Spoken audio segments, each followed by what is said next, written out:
नमस्ते दोस्तों, मैं मोहित पंडित, उम्र 22 साल, रंग गोरा और कद 5 फीट 10 इंच। चेहरा साधारण सा है, लेकिन जिम जाने की वजह से मेरा बदन तगड़ा है। मैं लखनऊ यूनिवर्सिटी में बीबीए कर रहा हूँ और रोज गांव से शहर आता जाता हूँ। मेरा स्वभाव थोड़ा शरारती है, लेकिन दिल से मैं सीधा सादा हूँ। फिर भी खूबसूरती देखकर मेरा मन थोड़ा डोल जाता है, खासकर मेरी सौतेली मम्मी गुड़िया देवी को देखकर। गुड़िया देवी, उम्र 35 साल, कद 5 फीट 6 इंच और रंग इतना गोरा कि जैसे दूध की चमक। उनका चेहरा गोल, आंखें बड़ी बड़ी और होंठ गुलाब की पंखुड़ियों जैसे। वो जब साड़ी पहनती हैं, तो उनकी चाल में एक खास लचक होती है, जो सबका ध्यान खींच लेती है। गांव की सादगी और शहर की शालीनता का अनोखा मेल है उनमें। हम लखनऊ के दरियापुर गांव में रहते हैं। हमारा घर पुराने जमाने का है, लकड़ी का बड़ा सा गेट, विशाल आंगन, जिसमें दाईं तरफ सीढ़ियां और नीचे लेट्रिन बनी है। बाईं तरफ किचन और हैंडपंप, जहां सब नहाते हैं। आंगन के बीच में तुलसी का पौधा और आगे 20-20 का हॉल, जिसमें मैं और मम्मी रहते हैं। ऊपर एक कमरा है, जहां चाचा चाची और उनके 2 लड़के रहते थे। गेट के ऊपर दादा दादी का कमरा है। कोरोना में चाचा की मृत्यु हो गई, जिसके बाद घर का सारा खर्चा पापा उठाते हैं। पापा और दादाजी लखनऊ के बड़े मंदिर में पूजा पाठ करते हैं और वहीं रहते हैं। महीने में एक बार ही घर आ पाते हैं। चाची के दोनों लड़के हॉस्टल में हैं और मैं रोज यूनिवर्सिटी जाता हूँ। एक अनोखा दिन। एक दिन सुबह 4 बजे खबर आई कि दादी के भाई का देहांत हो गया। उनका मायका 60 किलोमीटर दूर था। मैं, मम्मी और दादी बाइक से वहां गए। घर का ताला लगाना पड़ा, क्योंकि चाची अपने मायके में थी। अंतिम संस्कार के बाद दादी ने कहा, तुम दोनों घर जाओ, मैं 13वीं के बाद आऊंगी। मम्मी और मैं बाइक से वापस निकले। रास्ते में बारिश शुरू हो गई और घर पहुंचते पहुंचते हम पूरी तरह भीग चुके थे। मम्मी की साड़ी गीली होकर उनके बदन से चिपक गई थी और उनकी चाल में वही लचक थी, जो मेरे मन को भटका रही थी।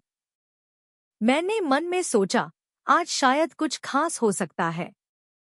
घर पहुंचकर मैंने बाइक आंगन में खड़ी की और गेट की कुंडी लगाई। मम्मी बोली, मोहित, थोड़ा बाहर रुक, मैं कपड़े बदल रही हूँ। मैंने बाहर इंतजार किया, लेकिन मन में एक अजीब सी बेचैनी थी। मम्मी मैक्सी पहनकर बाहर आईं और उनकी नजरों में कुछ अलग सा था। बोली, जा, कपड़े बदल ले, नहीं तो सर्दी लग जाएगी।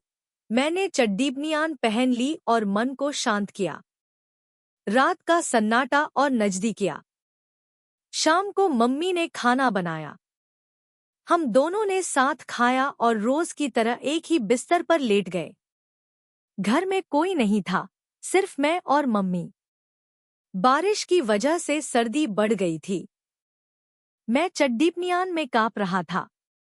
मम्मी ने मुझे रजाई दी और खुद भी ओढ़ ली। मैं उनसे चिपककर सो गया, क्योंकि सर्दी सचमुच बहुत थी। रात के 2 बजे मेरी नींद खुली। मेरा एक हाथ मम्मी के नरम पेट पर था। मैंने आंखें बंद रखीं और उनके करीब रहा। मेरे मन में उनके प्रति एक गहरा आकर्षण था, जो अब तक छिपा था। मम्मी ने कोई हरकत नहीं की, लेकिन उनकी सांसों की गर्मी मुझे महसूस हो रही थी। मैंने हिम्मत करके उनके करीब और चिपक गया, लेकिन फिर डर के मारे पीछे हट गया। एक नया मोड़। सुबह उठा तो डर था कि मम्मी कुछ कहेंगी, लेकिन उन्होंने कुछ नहीं कहा। मैं नहाकर यूनिवर्सिटी चला गया। सारा दिन उनके बारे में सोचता रहा। दोपहर को मैं पापा के पास मंदिर गया, खाना खाया और कुछ पैसे व मिठाई ले ली।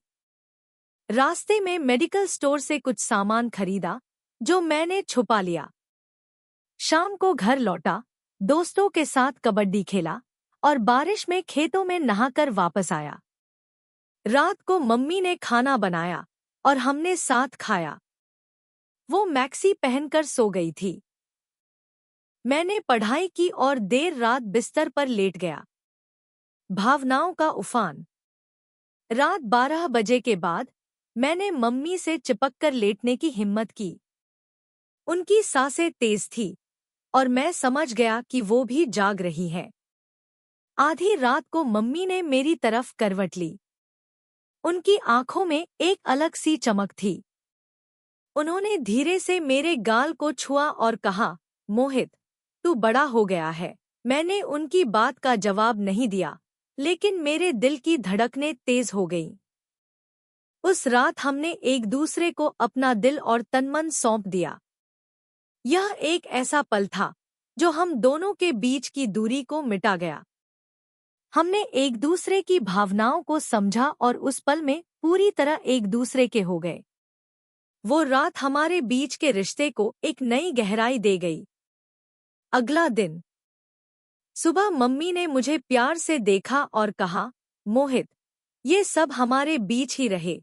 मैंने हामी भरी और नहाकर यूनिवर्सिटी चला गया। दिन भर मेरे मन में वही रात घूमती रही। जब मैं वापस लौटा, मम्मी ने मेरे लिए खाना बनाया था। हमने साथ खाना खाया और उनकी मुस्कान में एक नई गर्मी थी। अब हमारा रिश्ता बदल चुका था। हम एक दूसरे के साथ ज्यादा खुलकर बात करते और जब मौका मिलता एक दूसरे के करीब आ जाते। लेकिन हमने हमेशा यह सुनिश्चित किया कि हमारा रिश्ता सम्मान और प्यार के दायरे में रहे।